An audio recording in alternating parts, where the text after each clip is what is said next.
Hello नमस्कार साथियों। चलिए, कैसे हैं आप लोग? आशा करते हैं कि अच्छे होंगे और आप लोग जो है पूरा एंजॉय के साथ जो है क्रैश कोर्स में धूम मचा रहे होंगे, है ना। तो आप सभी के लिए सारे सब्जेक्ट का जो है एक से एक वीडियो जो है आते जा रहा है। मैथ हो या फिजिक्स हो, केमिस्ट्री हो या आर्ट्स वाले में हो, हिस्ट्री हो, ज्योग्राफी हो, सभी चीज़ का आते जा रहा है। तो जो भी आपके साथी जो है, आपके भाई है, बहन है या ये है, जो भी रहे, समझ गए होंगे, है ना। तो वो सभी को अगर कोर्स ज्वाइन नहीं किए हैं तो उन सभी को जो है क्रैश कोर्स ज्वाइन करवा दीजिए, क्योंकि एग्ज़ाम यार बार बार नहीं आता है और आप सभी को मालूम है कि हमारा जो फ़ी भी है वो बहुत ज़्यादा कम है ना। मात्र 199 रुपये में, यार 199 रुपये में जब तक आपका एग्जाम नहीं होता तब तक पढ़ाया जा रहा है आपको, और इतना अच्छे से पढ़ाया जा रहा है कि जो क्वेश्चंस आपके एग्जाम में पूछा जाएगा वही, और उसको सिर्फ दिया नहीं जा रहा है बल्कि एकदम दिमाग में घुसा दिया जा रहा है ना। आप लोग पहला चैप्टर पढ़े होंगे, सॉरी पहला लेक्चर इसका पढ़े होंगे, ये तो लेक्चर 2 हम लोग इस वीडियो में करने वाले हैं। पहला लेक्चर पढ़े होंगे, आपको फील हो गया होगा कि हाँ फिजिक्स ऐसे पढ़ा जाता है ना। क्वेश्चंस भी आपको कितना ढंग से बताए हैं कि एकदम याद हो गया होगा आपको, है ना। और थोड़ा बहुत मेहनत कीजिएगा तो पूरा कंप्लीट ही हो जाएगा। चलिए, तो जो जो ज्वाइन नहीं किए हैं तो ज्वाइन करवा दीजिएगा, है ना। इस नंबर पे 99 0 53 0 44 40 इस नंबर पे जो है आप लोग जो है मैसेज कर सकते हैं, ठीक ना। जो जो ज्वाइन करना है तो मैसेज कर सकते हैं इस नंबर पे, ठीक है। चलिए, बाकी हम लोग स्टार्ट करते हैं इसका लेक्चर 2। हमारा चैप्टर कौन सा? विद्युत आवेश तथा क्षेत्र। ये इस वीडियो में इसका सब्जेक्टिव खत्म हो जाएगा, एक वीडियो लाएंगे ऑब्जेक्टिव, जो कि आपका एक चैप्टर कंप्लीट। उसी तरह से सभी ज़्यादा चैप्टर नहीं है, 14 चैप्टर है, 14 को निपटा देंगे, टेंशन नहीं लीजिएगा, है ना। चलिए देखिए, कोई कोई जो चैप्टर है कि एक ही वीडियो में खत्म होने वाला, ऑब्जेक्टिव भी और सब्जेक्टिव भी, तो उस सबको भी लेके आएंगे, है ना। लेकिन अभी इधर खींच लेते हैं थोड़ा। अब अगला क्वेश्चन हमारा देखिए, 7 क्वेश्चन तक जो हम लोग पीछे जो है कर चुके थे। हम लोग जो है ये वाला जो चीज़ है लेक्चर 1 में, देखिए ये वाला जो हम लोग पढ़ चुके थे, ये सभी जो चीज़ें जो आवेश का संरक्षण का सिद्धांत, ये सभी जो हम लोग पढ़ चुके हैं, है ना। कि आपको अच्छा से ये सबको जो है समझाते हुए जा रहे थे, और आपको फिर ये वाला भी चीज़ बता दें, परावैद्युत शक्ति बहुत अच्छे ढंग से आपको बता दिए थे। उसके बाद इसका ऑब्जेक्टिव भी बता दिए थे, और यहाँ से हमारा जो है लेक्चर 2 हमारा मतलब स्टार्ट है, ठीक ना। चलिए, तो ध्यान दीजिएगा, बोला जा रहा है वैद्युत बल रेखाएं, वैद्युत बल रेखाएं एक दूसरे को क्यों नहीं काटती है। वैद्युत बल रेखा जैसे चुंबकीय क्षेत्र में आप लोग देखते होंगे, आप लोग फिगर देखेंगे कि ये प्लस होता है, माइनस होता है। आप लोग 10वां पढ़ेंगे कि इधर से निकाल के इधर जाता है, इधर से निकाल के इधर जाता है, इधर से निकाल के इधर जाता है, फिर इधर से निकाल के इधर जाता है ना। सॉरी, इधर से निकाल के इधर, फिर ऐसे करके फिर ऐसे ऐसे रहता है ना। ये देखिए, इधर से निकल रहा है, इधर से निकल रहा है, ऐसे इधर निकल रहा है। ये चुंबकीय क्षेत्र का हम बता रहे हैं आपको, है ना। ये देखिए इस तरह से, फिर इधर, अच्छा ये तो इंडिकेट करता है ना, ये आ रहा है, आ रहा है ना, ये आ रहा है, फिर इधर से भी आ रहा है, फिर इधर से भी आ रहा है, तो ये एंट्री इधर कर रहा है, ये एंट्री कर रहा है। तो ये देखिए चुंबकीय क्षेत्र में किस टाइप का होता है, उसी तरह से जो है हमारा विद्युतीय क्षेत्र में भी होता है। वहाँ पे भी जो बल रेखाएं होती है कुछ इसी टाइप से जो है निकलती है ना, इसी टाइप से जो है निकलती है। चलिए हम लोग इसको देखते हैं, अच्छे से समझते हैं। तो क्वेश्चन देखिए क्या कह रहा है हमारा यहाँ पे, जो क्वेश्चन है सबसे पहले बोल रहा है कि वैद्युत बल रेखा एक दूसरे को क्यों नहीं काटती है। जो वैद्युत बल जो रेखा होता है वो एक दूसरे को नहीं कट करती है। मतलब कहने मतलब जैसे देखिए समझिए, ये एक मान चलिए वैद्युत बल रेखा और मान चलिए कि ये एक वैद्युत बल रेखा है, तो ये दोनों जो है एक दूसरे को काट रही है, ये दोनों एक दूसरे को यहाँ पे काट कर रही है। तो अब देखिए क्या होता है कि जैसे यहाँ पे कट कर रही है, मान चलिए कि यहाँ से हम स्पर्श रेखा खींचते हैं, यहाँ से स्पर्श रेखा खींचते हैं, तो ये हमारा जो है विद्युत क्षेत्र कहलाता है। ये हमारा क्या कहलाता है? विद्युत क्षेत्र की तीव्रता। जैसे जैसे ही हम स्पर्श रेखा इससे खींचे, इधर किधर जा रहा है, तो ये उधर जा रहा है, तो उधर स्पर्श रेखा खींचे तो हमारा जो स्पर्श रेखा है वो हमारा दर्शाता है विद्युत क्षेत्र की तीव्रता को दर्शाता है, ठीक ना। और ये देखिए इधर भाग रहा है, तो इसका जो अगर खींचते हैं तो ये इधर आ जाएगा, इसका विद्युत क्षेत्र की तीव्रता इधर दर्शा रहा है, मतलब स्पर्श रेखा इधर आ गया। 4 व्हीलर निकल रहा था, ठीक ना, इसलिए ऑफ कर दिए इसको। देखिए, तो हम क्या बता रहे थे, इधर एक स्पर्श रेखा होगा, उधर एक स्पर्श रेखा होगा, और ये जो स्पर्श रेखा विद्युत क्षेत्र की तीव्रता को दिशा बताता है ना। ये जो स्पर्श रेखा ये विद्युत क्षेत्र की तीव्रता की दिशा बतलाता है कि उधर जा रहा है विद्युत क्षेत्र की तीव्रता, इधर जा रहा है विद्युत क्षेत्र की तीव्रता। अब आप देख रहे हैं कि जहां पे ये दोनों कट कर रहा है ना, जहां पे ये दोनों कट कर रहा है वहां से 2 स्पर्श रेखा खींचा जा रहा है, खींचा जा रहा है कि नहीं। एक उधर गया और एक इधर गया, जो कि असंभव है, जो कि असंभव है। एक बिंदु से 2 स्पर्श रेखा यहाँ पे नहीं खींचा जा सकता, एक ही, है ना। तो इसीलिए जो है कट नहीं करता है, ठीक ना। देखिए लिखा हुआ कि एक दूसरे को काटते, देखिए शुरू से पढ़ते हैं, इसका उत्तर में लिखेगा कि यदि दो वैद्युत बल रेखा एक दूसरे को काटती है तो उस कटान वाले बिंदु पर हम दो स्पर्श रेखा खींच सकते हैं। देखिए एक उधर और एक इधर खींचती है ना, अर्थात उस बिंदु पर हमें दो विद्युत क्षेत्र की दो दिशाएं प्राप्त होगी। दो दिशाएं, देखिए एक उधर दिशा गया और एक इधर दिशा गया, यानी कि जो स्पर्श रेखा जो खींचे वही विद्युत क्षेत्र की तीव्रता का दिशा बता रहा है, ठीक ना, जो कि संभव नहीं है, जो कि संभव नहीं है। ऐसा पॉसिबल नहीं होता कि एक बिंदु से दो स्पर्श रेखा खींचा जा सकता है जिसके कारण दो विद्युत क्षेत्र की तीव्रता की कोई दिशा हो जाएगा। और चूंकि दो विद्युत बल रेखाओं के आपस में काटने पर उस बिंदु पर दो दिशाएं प्राप्त हो जाती है, जो संभव नहीं, ठीक ना, जो संभव नहीं है। ये बोला जा रहा है क्या, समविभवी सतह एक दूसरे को नहीं काटती है, तो इसका भी आंसर नहीं हो जाएगा, इसका भी आंसर नहीं हो जाएगा। बस आप इतना लिख लीजिएगा, ये वाला फिगर पार दीजिएगा, 2 नंबर में 2 नंबर आपको मिल जाएगा, ठीक ना, 2 नंबर में 2 नंबर आपको मिल जाएगा। ये इतना अगर बात आप लिख देते हैं तो ठीक है, आपको समझ में आ गया होगा। चलिए अब अगला क्वेश्चन करते हैं। अच्छा, यहाँ से ऑब्जेक्टिव देखिए कि कैसे पूछा जाएगा, यहाँ से ध्यान दीजिएगा। ऑब्जेक्टिव यहाँ पे है कि समविभवी सतह होता है क्या है, मान चलिए कि इस तरह का एक सतह है। समविभवी कहने का मतलब कि जहाँ पे ये सतह में जो है विभव सभी जगह समान होता है। विभव क्या होता है, सभी जगह समान होता है। जैसे मान चलिए यहाँ पे विभव और यहाँ पे विभव समान होता है, तो इसको हम लोग बोलते हैं समविभवी, है ना, समविभवी सतह। बोला समविभवी सतह पर एक बिंदु से दूसरी बिंदु तक आवेश को ले जाने में, जैसे मान चलिए एक आवेश है, क्यू आवेश है, जिसको यहाँ से ये ए से मतलब यहाँ से यहाँ तक लाने में किया गया कार्य हमसे पूछ रहा है, कार्य कितना होगा, किया गया कार्य क्या होगा, हमसे कार्य पूछ रहा है। तो याद रखिएगा इसके अंदर जो विभव जो समान है और हमसे कार्य पूछा जा रहा है, तो कार्य इसका हो जाएगा 0 हो जाएगा। कार्य कितना हो जाएगा, 0 हो जाएगा, 0, ठीक ना, याद रखिएगा। चलिए समझ में आया ना। चलिए अब अगला क्वेश्चन देखते हैं कि क्या है। अगला क्वेश्चन है 9वां नंबर क्वेश्चन कि वैद्युत आवेश के 2 मौलिक गुणों को लिखे। वैद्युत आवेश, तो वैद्युत आवेश के बारे में तो हम लोग शुरू में भी पढ़े थे, है ना, आवेश के बारे में शुरू में पढ़े थे। ये देखिए आपके 2012 में जो ये क्वेश्चन जो है पूछा गया, ये क्वेश्चन इंपॉर्टेंट है, इसलिए एकदम याद रखना। जो इंपॉर्टेंट है यहाँ पे जो करवा रहे हैं ना, सारा का सारा इंपॉर्टेंट है इस वीडियो में। और एक जो पहला लेक्चर इसका है, अगर वो दोनों को आप कंप्लीट कर लेते हैं तो आपका क्वेश्चन छूटेगा नहीं, इतना हम बोल सकते हैं, ठीक ना। देखिए तो इसका उत्तर में लिखिएगा, पहला में देखिए लिखिएगा बाबू कि आवेश क्वांटीकृत होता है। क्वांटीकृत कहने का मतलब कि आवेश जो है पूर्ण, आवेश का जो मान होता है वो पूर्ण गुणज होता है। पूर्ण गुणज कहने का मतलब आधा, पौने, सवा, ये सब नहीं होता है। मतलब पूर्ण गुणज का मतलब 1 2 3 4 5 6 7 इस तरह से होता है, ना कि 0.5 8.4 5/7 इस तरह का नहीं होता। मतलब कि आवेश का जो मान होता है वो पूर्ण गुणज होता है, उसी को हम लोग बोलते हैं आवेश का क्वांटमीकृत, है ना, क्वांटीकृत, ठीक ना।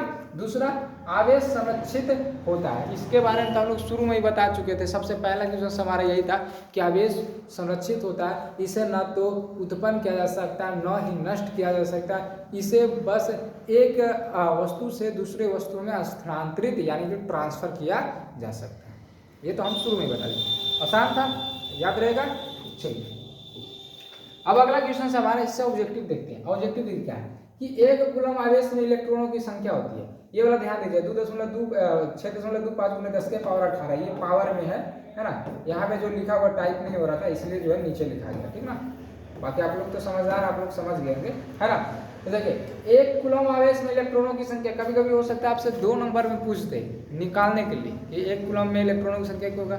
चलिए देखिए हम लोग निकालते हैं। तो देखिए एक इलेक्ट्रॉन में कितना कूलम होता है, तो देखिए 1.6 × 10⁻−19 कूलम होता है। ये याद रखिएगा पहले, ये भी कभी कभी पूछ देता है, लेकिन ये 12th के लिए पूछने लायक तो नहीं है, 10वां में पूछ देता है, एकदम पूछ देता है ना। 12th में ये वाला पूछता है, ये 10वां में भी पूछ देता है। तो एक इलेक्ट्रॉन बराबर 1.6 × 10⁻−19 कूलम हो गया। और अगर हम एक कूलम आवेश में निकालना चाहते हैं तो इसके लिए फॉर्मूला होता है Q बराबर होता है Ne।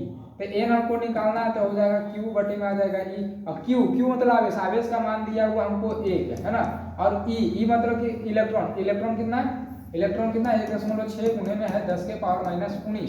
ये माइनस में ना उसको ऊपर में जाइए तो आ जाएगा क्या 1.6, ये दशमलव हटाएंगे तो ऊपर में 10 आ जाएगा, ऊपर में 10 आ जाएगा। एक मिनट सही से लिख देते हैं इसको। देखिए दशमलव हटाएंगे तो ऊपर में 10 चल जाएगा, नीचे में 16 बचेगा, और ये माइनस में ऊपर भेजेंगे तो प्लस में हो जाएगा ना।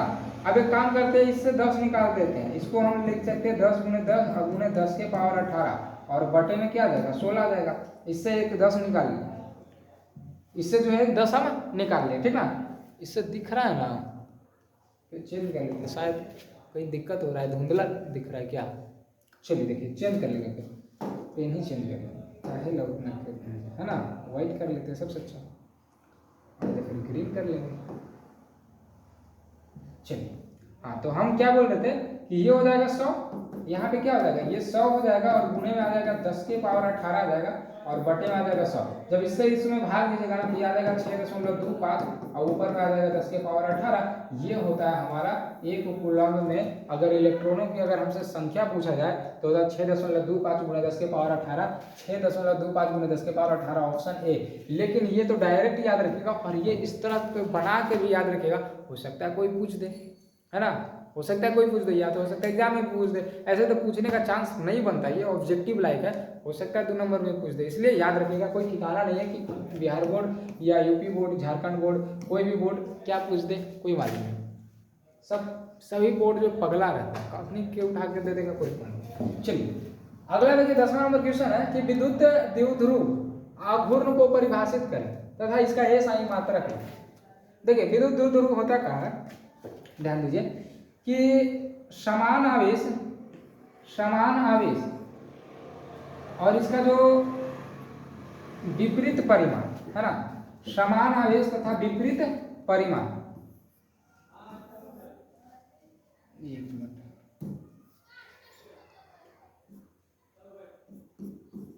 बोल क्या रहा है कि समान आवेश यहाँ पे भी क्यू, यहाँ पे भी क्यू, बस विपरीत परिमाण का एक मतलब यहाँ पे माइनस और यहाँ पे प्लस। समान आवेश वाले विपरीत परिमाण को कुछ निश्चित दूरी पे रखा जाता है, कुछ निश्चित दूरी पे रखा जाता है। इसका निश्चित दूरी जो होता है वो 2L होता है।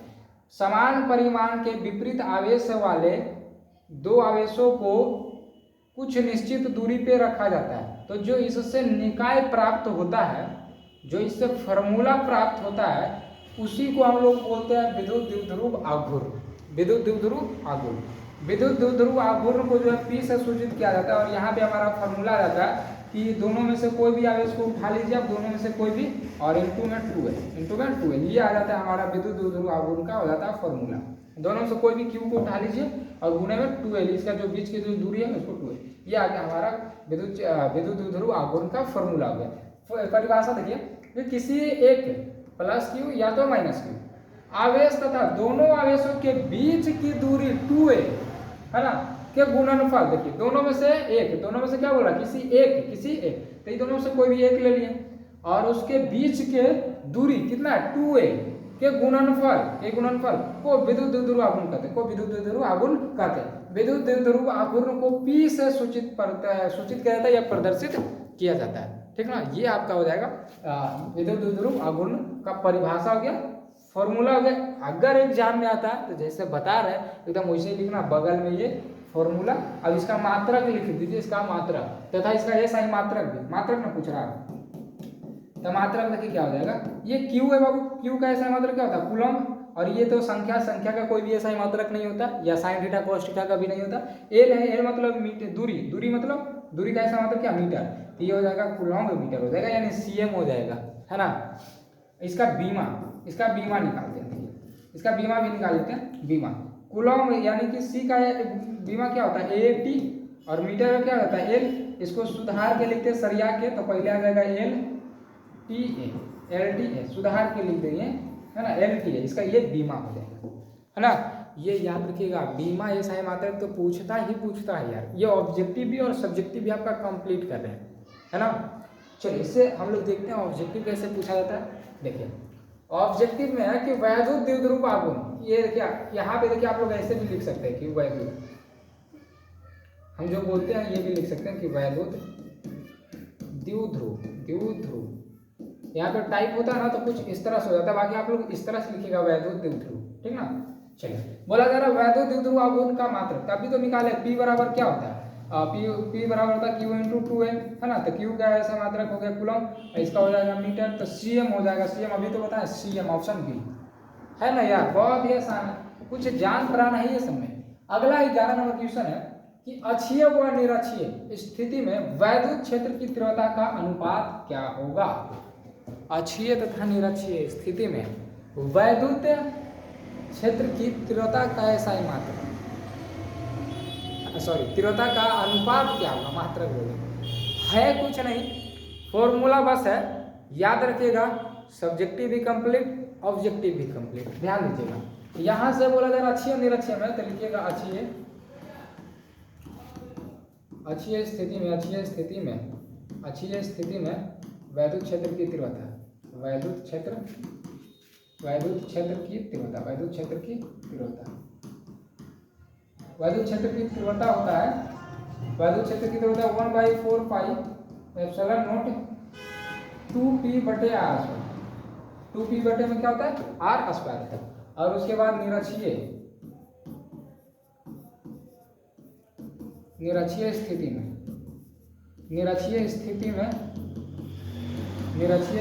वैद्युत क्षेत्र की तीव्रता, तो निरक्षीय स्थिति में वैद्युत क्षेत्र की तीव्रता होता है 1/4 पाई एप्सिलॉन नॉट p बटे में r स्क्वायर होता है, p बटे में r स्क्वायर। अब हमसे क्या पूछा जा रहा है, अनुपात पूछा जा रहा है। तो अनुपात अगर देखिए हम लोग इसको जो अक्षीय स्थिति में वैद्युत क्षेत्र की तीव्रता को हम लोग अगर E1 बोल दें तो E1 है ना, बटे निरक्षीय स्थिति में वैद्युत क्षेत्र की तीव्रता को अगर हम लोग E2 बोल दें तो इसका हो जाएगा, ये हो जाएगा 1/4 पाई एप्सिलॉन नॉट और 2p बटे में हो जाएगा r स्क्वायर, और ये मेन बटा यहाँ पे ये हो जाएगा 1/4 पाई एप्सिलॉन नॉट, फिर हो जाएगा 2p बटे में हो जाएगा r स्क्वायर। पेन जो है थोड़ा ज़्यादा मोटा हो गया है ना, इसको थोड़ा पतला कर देते हैं।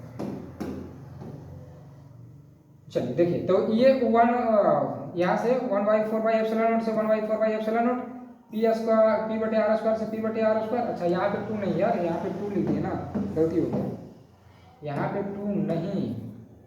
चलिए तो अब बचा क्या, जो देखिए इधर बचा E1 बटे में E2, E1 बटे में E2 बराबर है, इधर क्या बचा, ऊपर में 2 बचा और नीचे में क्या बचा, कुछ नहीं तो 1। इसका मतलब ये बचा, तो इसको हम लोग इस तरह से भी लिख सकते हैं कि E1 अनुपात E2 बराबर में आ जाएगा 2:1। हम लोग इस तरह से भी लिख सकते थे। इसका अनुपात पूछा है तो 2:1 हो गया, खत्म, कुछ था नहीं, लग रहा था कि क्या है ना, लेकिन ये आपका सब्जेक्टिव कंप्लीट हुआ। अब इससे ऑब्जेक्टिव भी देखिए कितना मस्त है। देखिए अगर रटते ना तो रट्टा हो जाता, अगर रटते तो कभी नहीं याद होता, लेकिन यहाँ पे देखिए आपको समझा दिया, सब्जेक्टिव कंप्लीट, ऑब्जेक्टिव देखिए इससे कि निरक्षीय स्थिति में वैद्युत क्षेत्र की तीव्रता, अक्षीय में कितना होता तो 1/4 पाई एप्सिलॉन नॉट 2p बटे में r स्क्वायर, ठीक ना। और अगर निरक्षीय में बोले तो ये 2 हट जाता, निरक्षीय में बोले तो 2 हट जाएगा। तो कहाँ पे है, यहाँ से ध्यान दीजिएगा,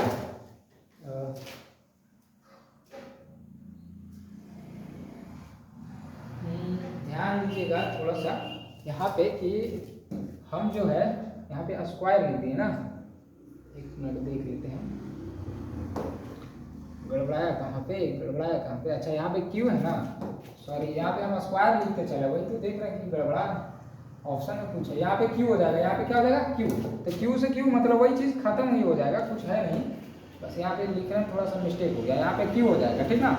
तो ये क्यू हो गया, तो कहाँ पे मिल रहा है बताइए, निरक्षीय वाला तो 2 हट जाता है ना, तो निरक्षीय में क्या हो जाएगा 1/4 पाई एप्सिलॉन नॉट 2 पाई, ये तो 2 किस में होता है, 2 किस में होता है तो अक्षीय में होता है, हमको निरक्षीय में करना, तो 1 पाई एप्सिलॉन नॉट और फिर p बटे r क्यू, तो ये वाला हो जाएगा, ऑप्शन बी हो जाएगा कि नहीं। यहाँ पे तो 2 और यहाँ पे भी 2 है, तो ये तो होगा ही नहीं, ये होगा ही नहीं, यहाँ पे भी 2 आ गया तो ये नहीं होगा, इसका मतलब ऑप्शन बी हो जाएगा। यहाँ पे 3 होगा दोस्त, यहाँ पे 2 हम लिखते जा रहे थे, 3 हो जाएगा, ठीक ना। चलिए ये हो गया, और कहीं पे लिखना नहीं, हो गया, ठीक है। चलिए अब अगला देखिए, ये तो ऑब्जेक्टिव हो गया। ऑब्जेक्टिव कैसे बनता है ये समझ गए ना, कहाँ से पूछता है ऑब्जेक्टिव। अक्षीय में बोले तो 1/4 pi epsilon not 2p/r Q, अगर निरक्षीय में बोले तो 1/4 पाई एप्सिलॉन नॉट p बटे r क्यू, खत्म। अगर अनुपात पूछे तो 2:1, एकदम कंप्लीट ना। अब देखिए यहाँ पे क्वेश्चंस बहुत मजेदार क्वेश्चन है, ये बहुत ज़्यादा मजेदार है, और इससे जो ऑब्जेक्टिव भी बनता है और सब्जेक्टिव भी बनता है। ऑब्जेक्टिव ज़्यादा चांस रहता है, सब्जेक्टिव तो ना पूछे, लेकिन ऑब्जेक्टिव तो फेवरेट है, पूछेगा ही पूछेगा। है ना, पूछेगा ही पूछेगा। चलिए देखिए समझिए, बोला जा रहा आर मीटर त्रिज्या वाले खोखले गोले के केंद्र पर क्यू कूलम का आवेश रखा गया। एक खोखला गोला है, एक खोखला गोला है ना, इसका त्रिज्या जो आर है मीटर है और इसका केंद्र क्या है, क्यू है, केंद्र क्यू, इसका त्रिज्या कितना आर है, त्रिज्या कितना आर है, ठीक, आवेश को रखा गया।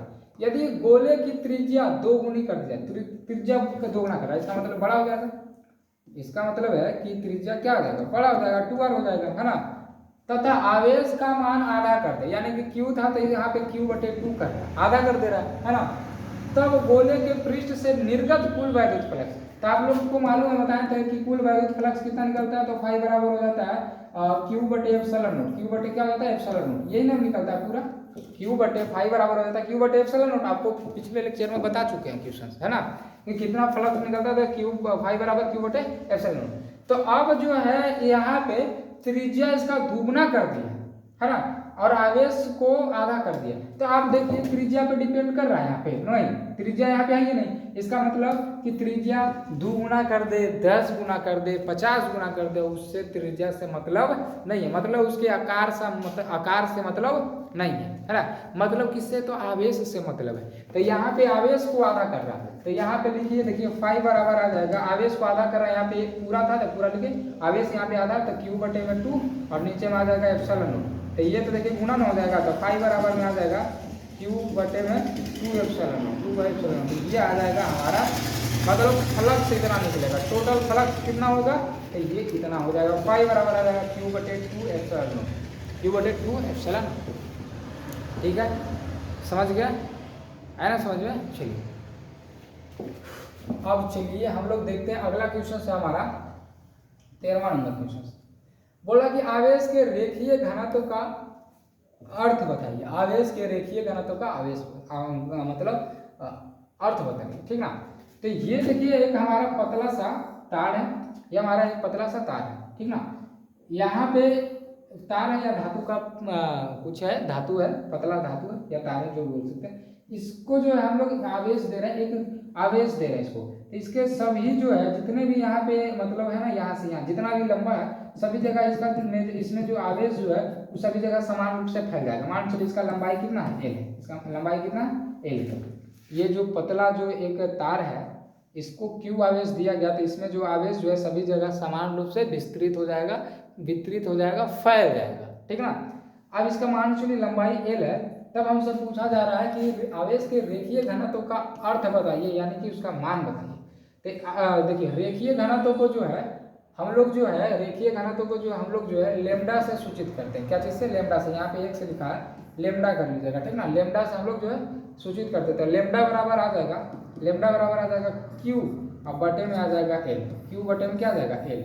यहाँ पे देखिए पढ़िए, उत्तर में लिखा हुआ है कि किसी चालक अथवा अचालक पदार्थ की प्रति एकांक लंबाई पर उपस्थित आवेश को उसका रेखीय घनत्व कहते हैं। यदि एल, यहाँ पे एक नहीं, यदि एल लंबाई के चालक पर एक समान रूप से फैला हुआ आवेश, एल लंबाई के चालक पर एक समान रूप से फैला हुआ आवेश, मतलब सभी जगह समान, क्यू, तब आवेश का रेखीय घनत्व लेमडा बराबर क्यू बटे एल कूलॉम्ब हो जाता है, कूलॉम्ब मीटर। इसका ऐसा ही मात्रक अगर हम निकालेंगे देखिए, तो लेमडा बराबर क्यू बटे एल हो जाता है, यानी कि लेमडा बराबर क्यू बटे एल, ठीक ना। इसका ऐसा ही मात्रक निकालेंगे अगर हम, इसका ऐसा ही मात्रक, तो इसका क्यू का क्या हो जाता है, सी हो जाता है, और एल मतलब मीटर, तो कूलॉम्ब पर मीटर हो गया।